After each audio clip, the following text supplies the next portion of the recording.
नमस्कार विद्यार्थी मित्रांनो, ड्रीम पोस्टमध्ये तुम्हा सगळ्यांचे सहर्ष स्वागत. आज आपण इकॉनॉमिक सर्वे ऑफ महाराष्ट्र अर्थात महाराष्ट्राचा आर्थिक पाहणी अहवाल याचा पुढचा टॉपिक आपण पाहत आहोत. तो म्हणजे संस्थांद्वारे वित्त पुरवठा आणि भांडवली बाजार. तर हा चॅप्टर पाहण्यापूर्वी मला तुम्हाला काही बेसिक गोष्टी दाखवायच्या जेणेकरून तुम्हाला ह्या चॅप्टरचा कंटेक्स्ट लक्षात येईल. आणि हे बघा, कुठलाही इकॉनॉमिक सर्वेचं तुम्हाला जर चॅप्टर स्टडी करायचा असेल तर तुम्हाला त्याचे कोर कन्सेप्ट आधी क्लिअर असावे लागतात, तर तुम्हाला तो इकॉनॉमिक सर्वे चांगला समजतो. त्याच्यामुळे तुमच्यापैकी जर कोणी आपली GS4ची किंवा कंबाईन मुख्य परीक्षेची बॅच घेतलेली असेल तर त्यांनी सगळ्यात पहिल्यांदा अगोदर जे आपले इकॉनॉमिक्सच्या सिलेबसमधले दिलेले सगळे लेक्चर्स आहेत ते सगळे कंप्लीट करा आणि बुक समोर ठेवून लेक्चर पहा.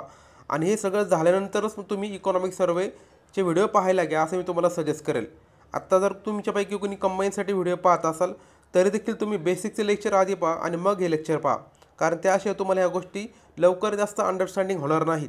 राईट, त्याच्यामुळे हे खूप महत्त्वाचं होतं. आता तुम्हाला थोडंसं मी काही बेसिक गोष्टी सांगतो. ऑलरेडी आपण लेक्चरमध्ये पाहिलं आहे. तर आपल्या सगळ्यांना माहितीच की आपलं भारतीय वित्त बाजार जो आहे तो आपण कशा प्रकारे क्लासिफाय करू शकतो. राईट, तर बघा, हा तुमचा भारतीय वित्त बाजाराचा तुम्हाला मी एक चार्ट दाखवला आहे. आपल्या पुस्तकामधूनच हा चार्ट घेतला आहे आणि याच्यामध्ये आपण दोन प्रकारे क्लासिफिकेशन करू शकतो फायनान्शियल मार्केटचं. एक आहे आपलं मनी अर्थात नाणे बाजार आणि दुसरं आहे भांडवल बाजार म्हणजे कॅपिटल मार्केट. आता ह्या दोघांमध्ये काय फरक आहे तर सगळं डिटेल्स, याची डेफिनेशन वगैरे हे सगळं ऑलरेडी आपण आपल्या लेक्चरमध्ये घेतलं आहे. या ठिकाणी आपण महत्त्वाच्या गोष्टी पाहूया. तर मनी मार्केटमध्ये काय होतं लक्षात ठेवा, आपण बँक मार्केट तसंच सब मार्केट म्हणजे काय तर बँकांचं मार्केट आणि उपबाजारांचा याच्यामध्ये समावेश होतो. आता बँकांमध्ये देखील आपल्याला माहिती की RBI सगळ्या बँकांना रेग्युलेट करणारी सगळ्यात अपेक्स बँक आहे. त्याच्यामध्ये देखील काही कमर्शियल बँका म्हणजे आपण म्हणतो ना वाणिज्य किंवा व्यापारी बँका त्याला म्हणतो त्या येतात. नंतर कोऑपरेटिव्ह बँका येतात म्हणजे सहकारी बँका येतात. कमर्शियलमध्ये देखील काही प्रायव्हेट सेक्टर बँका आहेत, काही पब्लिक सेक्टरच्या बँका आहेत.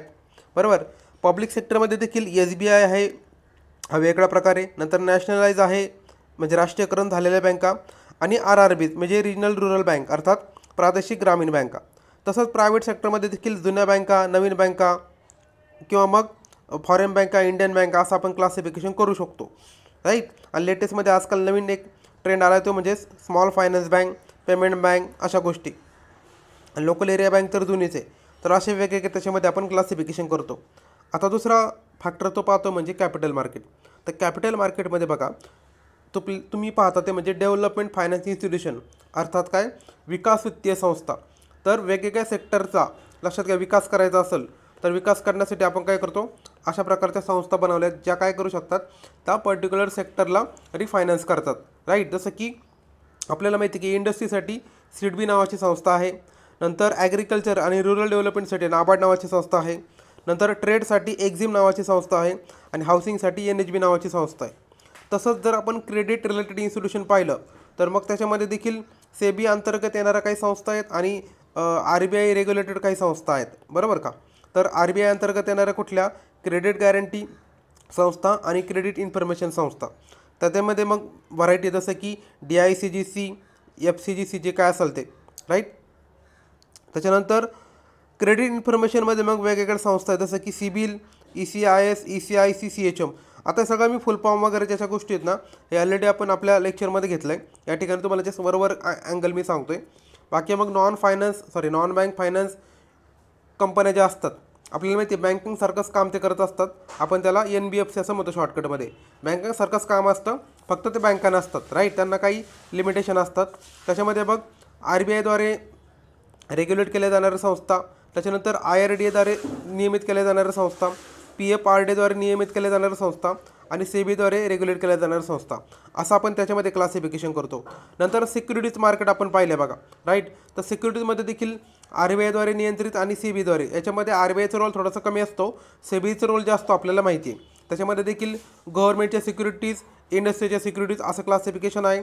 किंवा तुम्ही त्याला नवीन इश्यू, ओल्ड इश्यू म्हणजे प्राथमिक बाजार, दुय्यम बाजार असं देखील करू शकता. राईट, याच्यामध्ये share market, equity market, derivative market, mutual funds अशा भरपूर याच्यामध्ये प्रकार आहेत.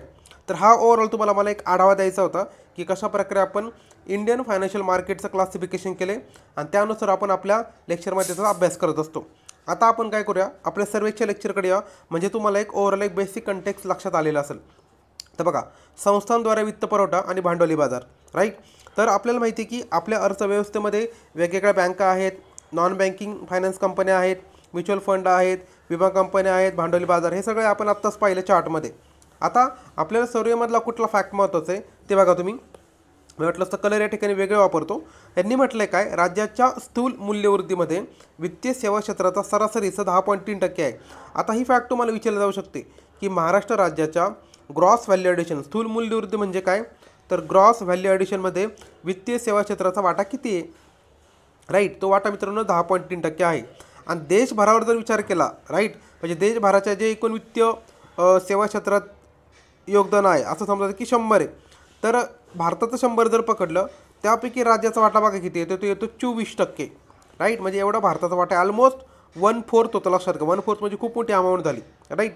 तर एवढा मोठा वाटा महाराष्ट्राचा भारताच्या वित्तीय सेवा क्षेत्रामध्ये आहे, लक्षात ठेवा, राईट. त्यामुळे हे महत्त्वाची क्षेत्र आपण म्हणू शकतो कुठलं, तर संस्थांद्वारे वित्तपुरवठा आणि भांडवली बाजार. यानंतर पुढचं बघा, तुमच्या बँकिंग संस्था. आता बँकिंग संस्था तुम्हाला मी सांगितली की त्याच्यामध्ये वेगवेगळे प्रकार आहेत, जसं की तुमच्या कमर्शियल बँका असतील किंवा दुसऱ्या कोऑपरेटिव्ह बँका, कमर्शियलमध्ये देखील मग शेड्यूल बँका, नॉन शेड्यूल बँका, जे काय असे भरपूर सारे प्रकार आपण आता मग असे पाहिलेत चार्टमध्ये, राईट. आता आपल्याला आकडेवारी बघायची. यांचं काय म्हणणं आहे की 31 मार्च 2023 ह्या पर्टिक्युलर दिवसापर्यंत देशामधील अनुसूचित म्हणजे शेड्यूल कमर्शियल बँकांच्या एकूण बँकिंग कार्यालयापैकी 9.6% कार्यालय महाराष्ट्रामध्ये आहेत. महाराष्ट्रामध्ये किती टक्के कार्यालय आहेत, भारतापैकी 9.6%. ही देखील खूप मोठी अमाऊंट झाली. म्हणजे राऊंड फिगर आपण 10% असं राऊंड फिगर लक्षात ठेवा. जर तुम्हाला एकदम एक्झॅक्ट फिगर लक्षात राहत नसतील तर ॲटलिस्ट तुम्ही राऊंड फिगर लक्षात ठेवून त्याच्या अंदाजाने काय करू शकता, लॉजिक लावू शकता, तुक्का मारू शकता, तुम्हाला जो म्हणू शकता त्याला शब्द वापरा तुम्ही. पण एक्झाममध्ये असे राऊंड फिगर लक्षात राहिले तर कदाचित तुम्हाला एलिमिनेशनला फायदा होतो. आणि हेच जर आपण राज्यामधील एकूण बँकिंग कार्यालयाचा विचार केला तर सार्वजनिक क्षेत्रातील बँकांचा हिस्सा किती, 55% मित्रांनो. ही देखील मोठी अमाऊंट आहे. कारण समजा महाराष्ट्रामध्ये 100 कार्यालय असतील तर 100पैकी 55 कार्यालय कोणाचे झाले ते, तर सार्वजनिक क्षेत्रातील बँकांचे झाले, असा त्याचा अर्थ होतो सिंपल भाषेमध्ये, राईट. हे झालं 55%. त्यानंतर आता खाजगी क्षेत्राचा वाटा किती आहे, मग खाजगी क्षेत्र आहे ना आपल्याकडे 32% त्यांचा वाटा आहे. लघु वित्त क्षेत्र म्हणजे स्मॉल फायनान्स बँकांचा 6%, RRBचा वाटा 6% आणि फॉरेन बँकांचा कमी म्हणजे 1% आहे. असं ते आकडेवारी आहे. तुम्हाला पहिले ॲटलिस्ट 1-2 लक्षात राहिले तरी चालतील. किती, तर पहिलं तुम्हाला सांगितलं की 55%, म्हणजे more than 50%, right. Round figure लक्षात ठेवायचं, मोर दॅन 50% आहे. आता पुढचं बघा, त्यांनी काय म्हटलं की आता हे सगळं हे तुम्हाला सांगितले की किती संस्था वगैरे आहेत. आता जर आपण त्यांच्या ठेवी आणि कर्ज यांचा जर विचार केला तर ठेवी आणि कर्जमध्ये महाराष्ट्राचा वाटा देशामध्ये सगळ्यात देखील लक्षात द्या. किती वाटा आहे तो, तर 22% वाटा आहे तो ठेवीमध्ये. आणि स्थूल कर्जामध्ये वाटा जो आहे ना मित्रांनो तो 28%. म्हणजे देशामध्ये समजा 100 रुपये एवढ्या ठेवी झालेल्या असतील बँकामध्ये, तर ते 100 रुपयांपैकी 22 रुपये महाराष्ट्राचे आहेत असं लक्षात ठेवा. आणि जर कर्जाचा विचार केला तर 28 रुपये एवढं कर्ज आहे 100पैकी, असं तुम्ही लक्षात ठेवू शकता. तर असं तुम्ही एक्झाम्पल घेऊन केलं ना तर तुम्हाला बऱ्यापैकी त्या गोष्टी लक्षात राहतात. 22% ठेवी आणि 28% कर्ज, राईट. तर हे सगळं होतं. बाकी जास्त हे जे चार्ट तुम्हाला दिलेत ना हे जास्त काय वाचत बसू नका, कारण एक्झामच्या अँगलने जास्त महत्त्वाचे नाही आहेत ते. मी तुम्हाला जास्त महत्त्वाच्या गोष्टी माझ्या अँगलने सांगण्याचा प्रयत्न करा जेणेकरून तुम्हाला त्या गोष्टी लवकर लक्षात राहाव्यात, ठीक आहे. नंतर पुढचं बघा, आता आपल्याला ATMची संख्या आजकाल MPC काय विचारायला लागले, मेन्स असो प्रिलिम असो, मेन्सला शक्यतो जास्त विचारते अशा गोष्टी की तुम्हाला विचारते की भारतामध्ये महाराष्ट्रामध्ये ह्या दिवशी ही आकडेवारी किती आहे. म्हणजे तुम्हाला धान्य रेशन कार्डची संख्या विचारतील, आधार कार्डची संख्या विचारतील, ATMची संख्या विचारतील, राईट. ह्या सगळ्या गोष्टी तुम्हाला त्या ठिकाणी विचारल्या जाऊ शकतात. तर बघा तुम्हाला आकडेवारी लक्षात ठेवायची. 31 मार्च 2024 रोजी प्रति लाख लक्षात ठेवा ATMची संख्या किती आहे, 23 आहे. किती आहे, 23. आणि भारतभरामध्ये 19 आहे. म्हणजे 1 लाखामागे आपल्याकडे किती आहे, फक्त 23 ATM आहेत महाराष्ट्रामध्ये. आणि भारतामध्ये किती आहेत तर लक्षात घ्या ते 19 आहेत फक्त, राईट. त्याच्यानंतर राज्यामध्ये सांगायचं झालं तर जे समजा राज्यामध्ये सगळ्यात जास्त ATM कुठं असणार, कॉमन सेन्स लावा, शहरी भागामध्ये असणार. कारण कसं शहरी भागामध्ये सेफ्टी असते, सिक्युरिटी असते, त्याच्यानंतर सोयीसुविधा उपलब्ध असतात. त्याच्यामुळे शहरी भागामध्ये 65% ATM आहेत. निमशहरी म्हणजे सेमी अर्बन एरियामध्ये 21% ATM आहेत. आणि ग्रामीण भागामध्ये 14% ATM आहेत, राईट. हे देखील कॉमन सेन्सही तुम्हाला लक्षात राहील. आता 65% म्हणजे बघा ऑलमोस्ट 2/3 होतं आहे, बरोबर का, 2/3 एवढं तुम्ही राऊंड फिगर करू शकता. 65% म्हणजे अराउंड 2/3 होतं, राईट.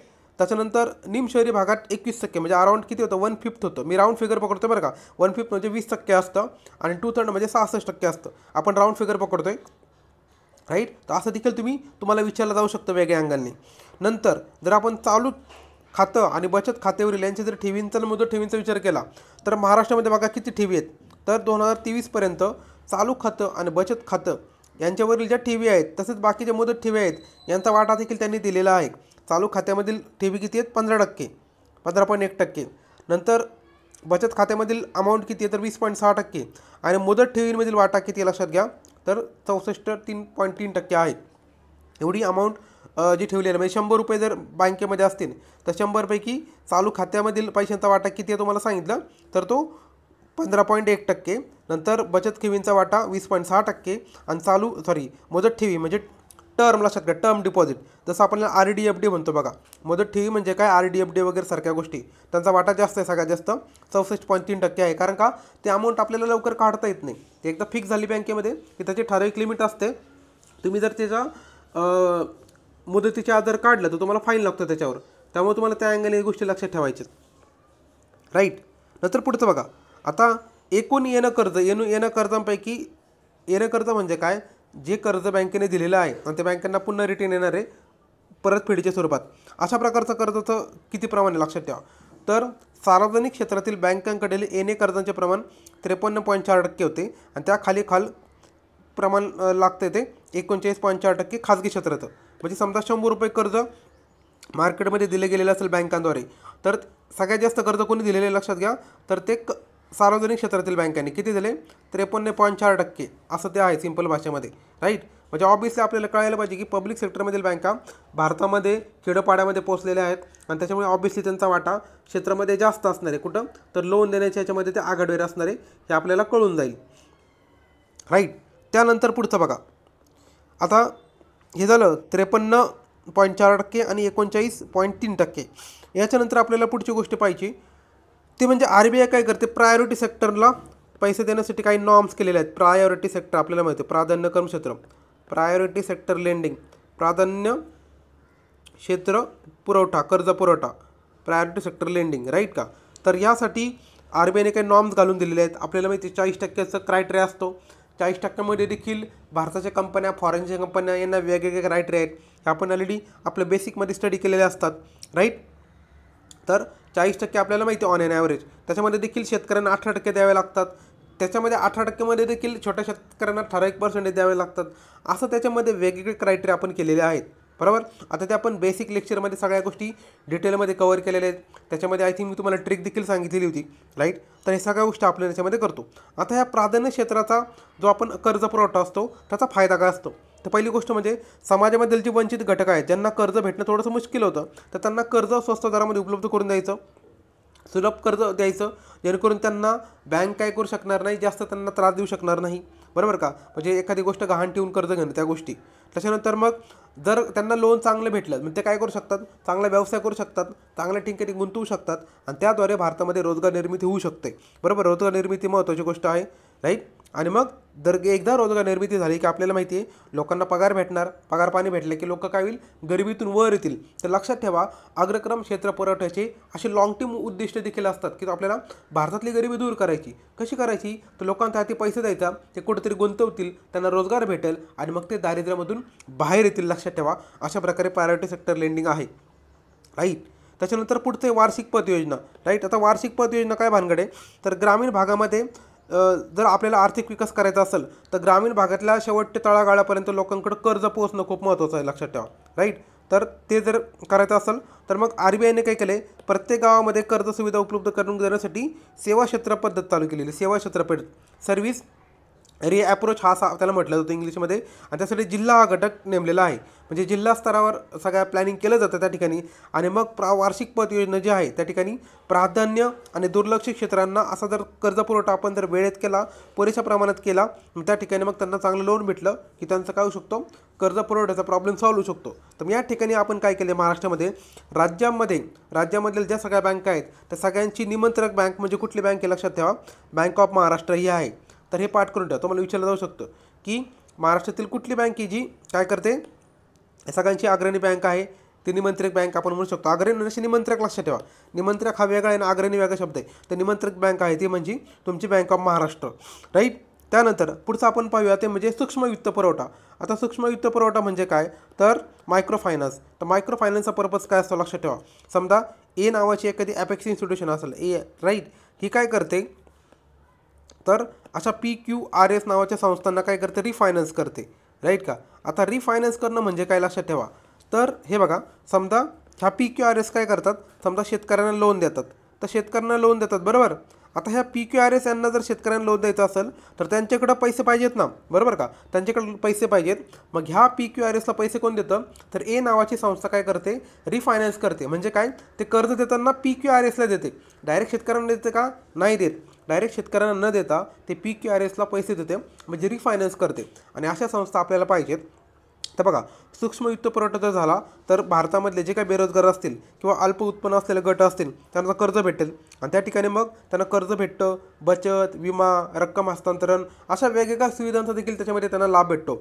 आणि याच्यामध्ये सगळ्यात महत्त्वाचा कार्यक्रम म्हणजे नाबार्डचा SHG बँकिंग लिंकिंग प्रोग्राम. खूप महत्त्वाचा प्रोग्राम आहे. UPSC याच्यावर प्रश्न देखील विचारलेला तुम्हाला माहीत असेल, तुमच्यापैकी कुणी जर UPSCची एक्झाम दिलेली असेल त्यांना माहीत असेल, SHG बँक लिंकेज प्रोग्राम लक्षात ठेवा, राईट. आणि हा प्रोग्राम 1990पासून चालू आहे, राईट, 1992पासून चालू आहे, राईट. खूप फेमस आहे, अजून देखील चालू आहे. आणि त्याच्यामुळे या ठिकाणी जे बचत गट असतात त्यांना सुलभरित्या कर्ज उपलब्ध करून देण्यासाठी नाबार्डने अशा प्रकारचा पुढाकार घेतलेला आहे. तर नाबार्ड काय करते, बँकांच्या मदतीने ह्या सगळ्या SHGला पैसे देण्याचं काम करते. नाबार्ड स्वतः पैसे नाही पुरवत, तर बँकांच्या माध्यमातून अशा बचत गटांना कमी वेळेमध्ये कमी किचकट प्रोसिजरमध्ये त्यांना कर्ज भेटतं. आणि आपल्याला माहिती आहे बचत गट काय काम करतात, तर बचत गटामध्ये महिला पुरुष एकत्र येऊन एक ठराविक व्यवसाय करतात, आणि त्या ठिकाणी मग त्याचा जो काही त्यांना लाभ भेटतो ते सगळ्यामध्ये वाटून घेतात. आणि त्या पद्धतीने मग लोकांचं काय होऊ शकतं, दारिद्र्य निर्मूलन होतं, लोकांचं आरोग्य सुधारतं, राहणीमान सुधारतं, त्यांचं समाजामध्ये स्टेटस सुधारतं. कारण का, समाजामध्ये जर तुम्ही एक 2 पैसे कमवत असाल तर तुमचं स्टेटस सुधारतं, लक्षात घ्या, राईट. तुमचं ओळखी पाळखी होतात, राईट. तुमची फायनान्शियल लिटरसी सुधारते, तुम्ही स्वतःच्या पायावर उभे राहता. तर ह्या सगळ्या गोष्टी ग्रामीण भागामध्ये तुम्ही कुठं ना कुठे पाहिल्या असतील. यानंतर पुढचं बघा, वित्तीय समावेश.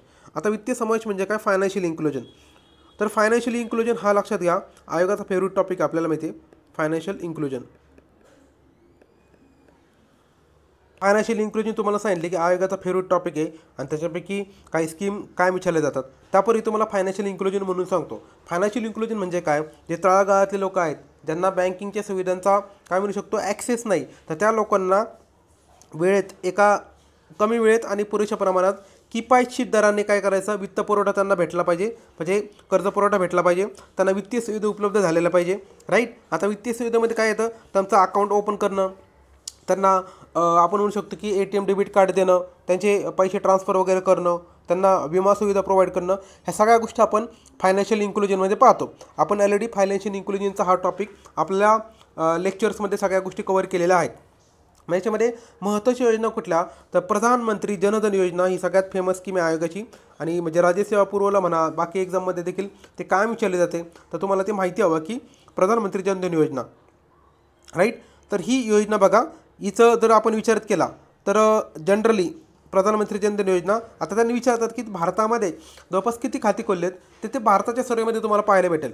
जर राऊंड फिगर जर म्हटलं तर लक्षात द्या, जवळपास 55 कोटी एवढी खाती उभारली गेली आहेत भारतामध्ये. तुम्हाला मी राऊंड फिगर सांगतोय, त्यावेळेस आपण भारताचा सर्वे घेऊ, त्याच्यामध्ये ह्या गोष्टी पाहूया. तर महाराष्ट्राच्या बाबतीत सांगायचं झालं तर बघा, 3.41 कोटी खाती आत्तापर्यंत उभारलेली आहेत. 31 मार्च 2024पर्यंत किती खाती उभारली त्यांची, 3.41 कोटी एवढी महाराष्ट्रामध्ये बँक खाती उभारलेली आहेत, लक्षात ठेवा, राज्यामध्ये, राईट. आणि त्यापैकी सगळ्यात जास्त खाती कुठे आहेत, तर ग्रामीण भागामध्ये आहेत. ग्रामीण म्हणण्यापेक्षा ग्रामीण आणि निम नागरी म्हणजे काय, सेमी अर्बन एरियामध्ये उभारलेले आहेत. आणि जवळपास 2.36 कोटी एवढे रुपे कार्डचं वाटप झालं आहे. रुपे कार्ड म्हणजे काय, एक प्रकारचं तुम्हाला आपण डेबिट कार्ड म्हणूया त्या पद्धतीचं तुम्हाला भेटत असतं, राईट. तर 31 मार्च 2024पर्यंत 3.41 कोटी एवढे बँक खाते ओपन केलेत आणि 55% वाटा ग्रामीण भागाचा आहे. त्याच्यानंतर 2.36 कोटी एवढे रुपे कार्ड वितरित झालेले आहेत. तर एवढे फॅक्ट त्याच्यामध्ये लक्षात ठेवा. बाकी प्रधानमंत्री जनधन योजना काय ते सगळ्या गोष्टी डिटेलमध्ये आपण ऑलरेडी आपण पुस्तकामध्ये दिलेल्या आहेतच, प्लस लेक्चरमध्ये देखील कवर केलेल्या आहेत. तर त्याचे 6 पिलर ते तुम्हाला लक्षात ठेवायचे आहेत. आता या ठिकाणी मी सांगत नाही, तुम्ही पुस्तकामध्ये किंवा आपल्या लेक्चरमध्ये निवांत पाहून घ्या. ते 6 पिलर पाठ करून ठेवा, 6 पिलर कुठले आहेत आणि या योजनेचं वर्ष आणि तारीख देखील पाठ करून ठेवा. ते तारीख देखील त्या ठिकाणी तुम्हाला विचारली जाऊ शकते. तर त्या अँगलने तुम्ही तारीख लक्षात ठेवू शकता. तारीख आपल्याला माहिती किती, 28 ऑगस्ट 28/8/2014.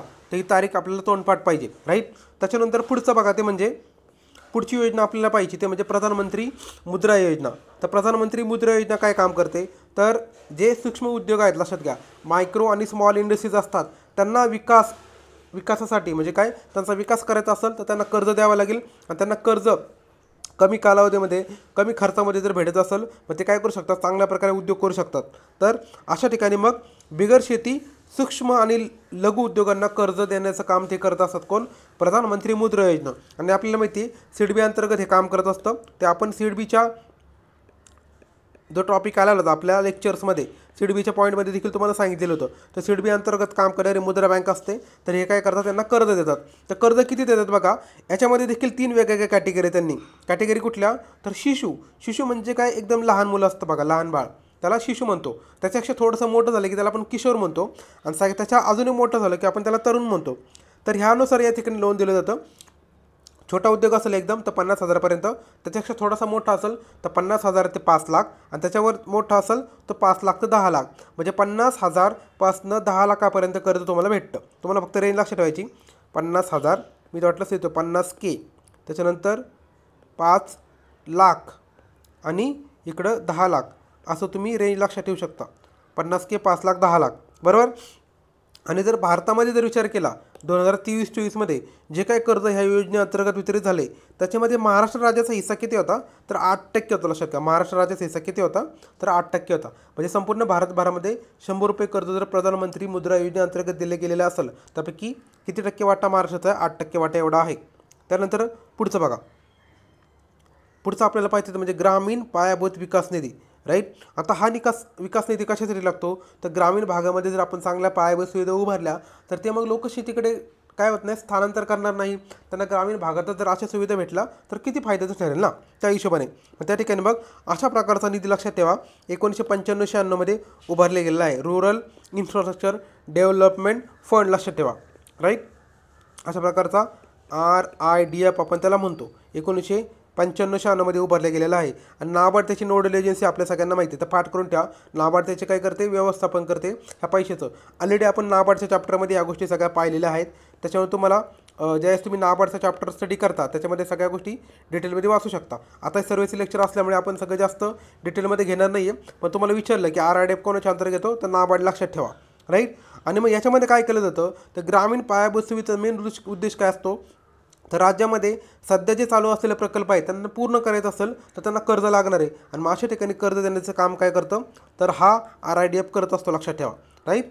मग त्या ठिकाणी वेगवेगळ्या ठिकाणच्या लोकांना वेगवेगळे प्रोजेक्ट, जसं की आपल्याला माहिती पिण्याचं पाणी असेल, जलसंधारण असेल, मृदा संधारण असेल, नंतर बाजार समिती असेल, ग्रामीण आरोग्याचा एखादी दवाखाना असेल, प्राथमिक शाळा, अंगणवाड्या, ऊर्जा, अशा वेगवेगळ्या कारणासाठी काय केलं जातो, या ठिकाणी निधी पुरवला जातो, राईट. असे टोटल 39 कॅटेगरीत केले जातात. किती, 39 अनुज्ञेय कार्यांना वित्तीय सहाय्य उपलब्ध करून देण्यात येते, राईट. आता भांडवली बाजार आपण पुढचं पाहूया.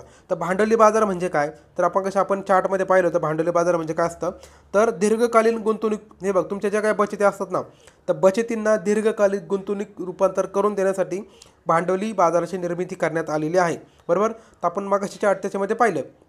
आणि भांडवली बाजार काय असतो त्याचे डेफिनेशन ऑलरेडी आपण आपल्या कोर लेक्चरमध्ये पाहिलेलं आहे.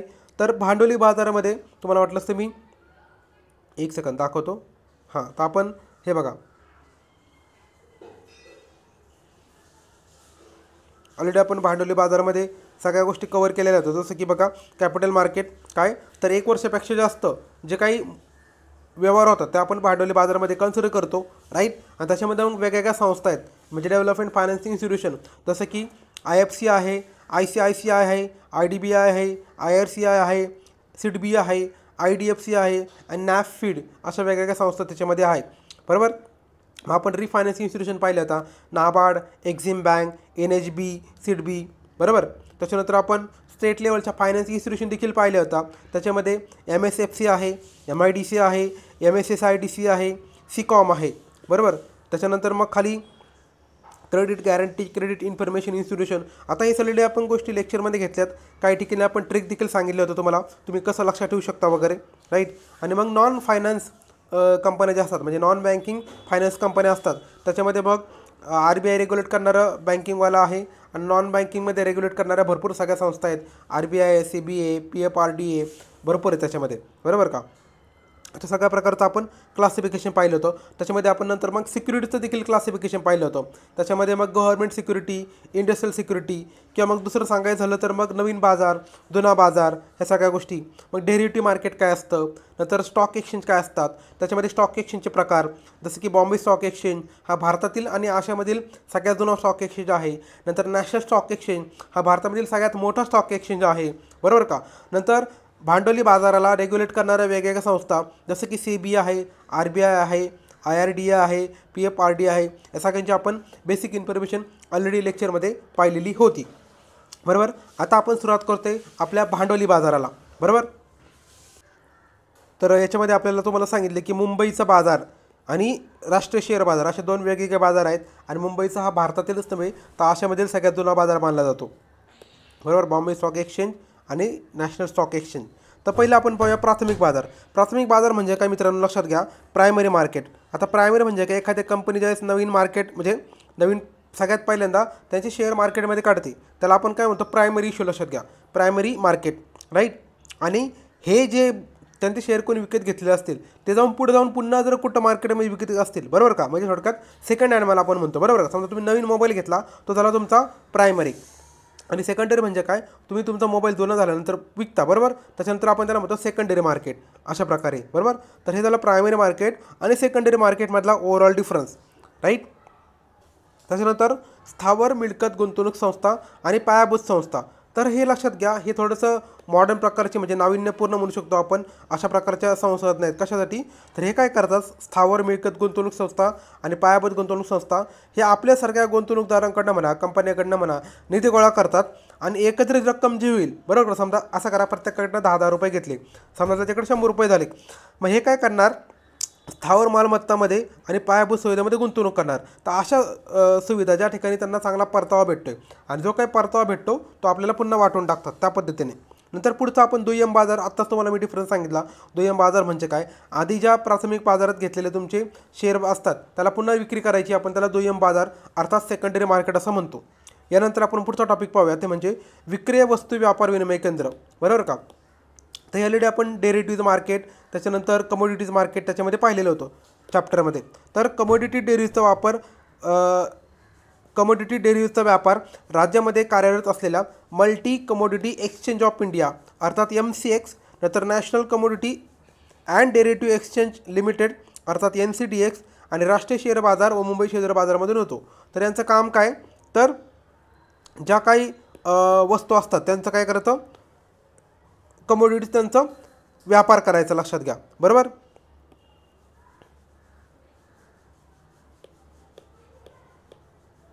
तुम्हाला वाटलं असतं मी चार्टमध्ये काही गोष्टी दाखवतो, बरोबर. हे बघा, या ठिकाणी तुम्हाला दाखवलं होतं की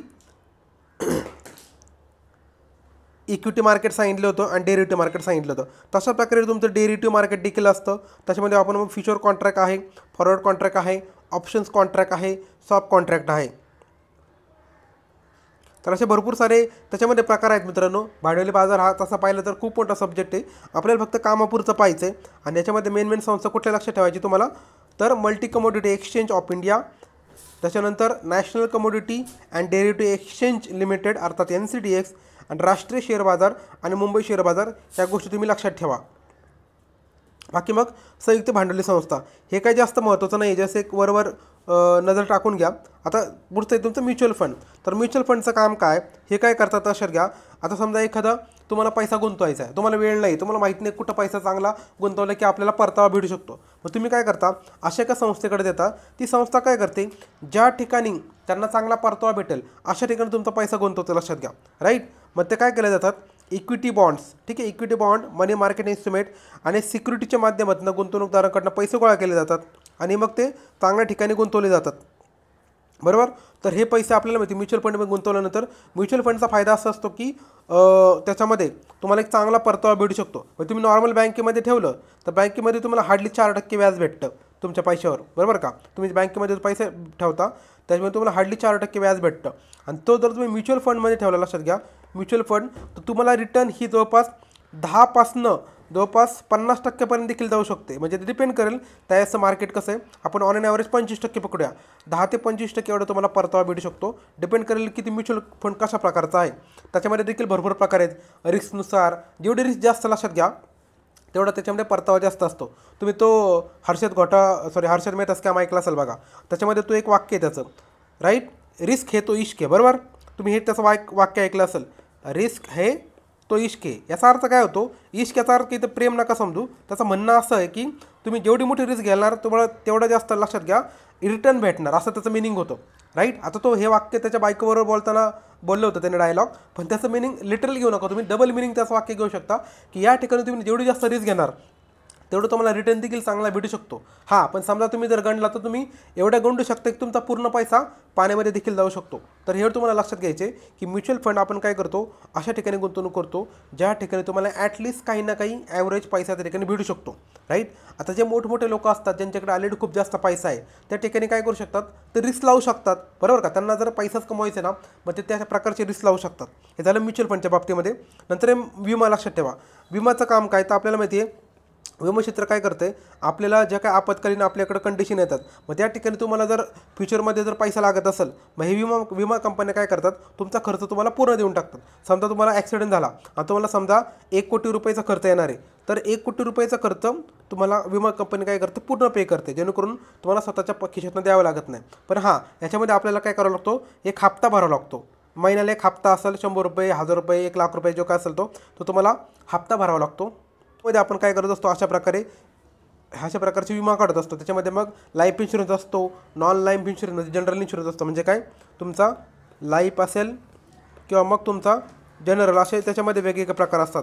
तर हे तुम्हाला आपत्कालीन स्थितीमध्ये काय करतात, सहाय्य देतात तुमचं. मग नाही तर जर काय होतं, मग जर अचानक तुम्हाला दुर्घटना झाली तर तुम्हाला खूप मोठा प्रॉब्लेम होऊ शकतो. सरकार कधी तुम्हाला मदत करेल, ज्यावेळेस तुम्ही दारिद्र्याच्या खाली असाल तर त्या ठिकाणी तुम्हाला कमी खर्चामध्ये तुमचा उपचार वगैरे होऊ शकतो. पण आपल्याला माहिती की या ठिकाणी आपल्याला विमा लागतो. आता विमा क्षेत्रामध्ये बघा, राज्यामध्ये 24 कंपन्या कार्यरत, किती 24, आणि 2023मध्ये 22-23मध्ये एकूण आयुर्विमा व्यवसायामध्ये LICचा हिस्सा किती आहे, तर 64.3% एवढा होता, लक्षात घ्या, राईट. म्हणजे LICचा हिस्सा किती आहे, 64.3% आहे, जवळपास 1/3 आहे, असं तुम्ही 2/3 आहे असं लक्षात ठेवू शकता, राईट. तर राज्यामध्ये किती कंपन्या कार्यरत आहेत, 24, आणि त्यांचा वाटा किती आहेत, म्हणजे त्याच्यामध्ये सगळ्यात जास्त वाटा कोणाचा आहे, तर भारतीय आयुर्विमा महामंडळ यांचा सगळ्यात वाटा आहे 64.3%, राईट. आणि अखिल भारतीय स्तरावर जर आपण विचार केला तर एकूण आयुर्विमा प्रीमियममध्ये महाराष्ट्र राज्याचा हिस्सा 30.6%. म्हणजे एकूण प्रीमियम जो भारतामध्ये टोटल दिलं जातं लोकांकडनं त्यापैकी सगळ्यात जास्त कोणाचा वाटा आहे, महाराष्ट्रामधील लोकांचा आहे, 30.6% आहे, राईट. असं तुम्ही त्याच्यामध्ये लक्षात ठेवू शकता ही आकडेवारी. त्याच्यानंतर आपण आता थोडंसं शेवटकडे येतो लेक्चरच्या. तर बिगर आयु विमा देखील आहे, बरोबर. बिगर आयुर्विमा म्हणजे काय, नॉन लाईफ इन्शुरन्स, लक्षात घ्या. त्याच्यामध्ये आपण जनरल इन्शुरन्स आपण त्याला म्हणतो, नॉन लाईफ इन्शुरन्स देखील असतो, राईट. तर याच्यामध्ये कसं असतं मित्रांनो, याच्यामध्ये देखील वेगवेगळ्या प्रकारच्या कंपन्या आहेत. जवळपास 33 संस्था याच्यामध्ये कार्यरत आहेत. कधीपर्यंत, 31 मार्च 2023पर्यंत 33 संस्था याच्यामध्ये कार्यरत आहेत. आणि मग याच्यामध्ये हिस्सा कोणाचा जास्त आहे बघा, हे बघा याच्यामध्ये दिलं आहे की बिगर 2023मध्ये बिगर विमा आयुर्विम्याच्या हप्त्याद्वारे प्राप्त झालेल्या एकूण उत्पन्नातील क्षेत्रन्याय हिस्सा सगळ्यात जास्त तुम्हाला कुठे दिसतोय, तर आरोग्य. त्याच्यानंतर 2 नंबर आहे मोटार, 3 नंबर आहे आग, ह्या सगळ्या गोष्टी. तर 1 नंबर आरोग्य, 2 नंबर मोटार, राईट.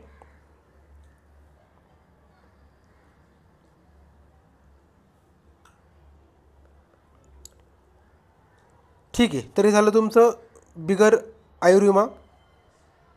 आणि मग या ठिकाणी आपलं हे लेक्चर संपत आहे. तर याच्यामध्ये एवढ्याच फॅक्ट्स महत्त्वाचे आहेत. हा चॅप्टर काही जास्त मोठा नाही आहे, म्हणजे जर तुम्हाला फॅक्ट्स पाठ करायचे असतील ना तर फक्त 5 मिनिटात त्या फॅक्ट्स सगळ्या रिवाईज करून जातात.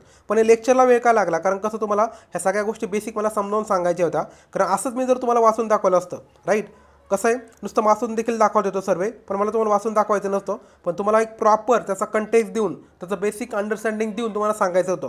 तरी देखील मला म्हणावं तसं तुम्हाला जास्त गोष्टी सांगता आल्या नाही. कारण का या ठिकाणी हा चॅप्टर जर आपण पाहिला तर आपल्याला लेक्चरमध्ये तुम्ही बुकमध्ये पाहिलं असेल याच्यावर 2 चॅप्टर तयार होतात बघा. संस्थाद्वारे वित्त पुरवठा म्हणजे आपला नाणे बाजाराचा चॅप्टर, बरोबर, नाणे बाजार. तर नाणे बाजार हा चॅप्टर खूप मोठा आहे, तेवढं सगळं लेक्चरमध्ये घेणं पॉसिबल आहे का, नाही, बरोबर. म्हणजे सर्वेमध्ये घेणं पॉसिबल नाही, तुम्ही ऑलरेडी कोर लेक्चरमध्ये तो कवर केला आहे. आणि दुसरा चॅप्टर म्हणजे तुमचा भांडवली बाजार, हा देखील आपल्याला कवर करावा लागतो. काही ठिकाणी फायनान्शियल इन्क्लुजनचा देखील त्या ठिकाणी समावेश झाला आहे, म्हणजे वित्तीय समावेशांचा देखील आपल्या बुकमध्ये आपण तो चॅप्टर सेपरेट घेतला आहे. तर एवढे सगळे चॅप्टर याच्यामध्ये तुम्ही कोरच्या अँगलने स्टडी करावे लागतात, राईट. त्या मानाने आपलं लेक्चर थोडंसं कमी झालं आहे, पण मार्केटच्या तुलनेने आपलं लेक्चर चांगलं झालं आहे. कारण का आपण बऱ्याचशा गोष्टी कोरला थोडंसं लिंक करून त्या सांगण्याचा प्रयत्न केलेला आहे, जेणेकरून तुम्हाला असं वाटू नये की या ठिकाणी आपण फक्त वाचून वगैरे दाखवतो आहे. तुम्हाला फक्त त्या ठिकाणी फॅक्ट्स महत्त्वाचे लक्षात ठेवायचे आहेत. तर या ठिकाणी आपण थांबूया. धन्यवाद.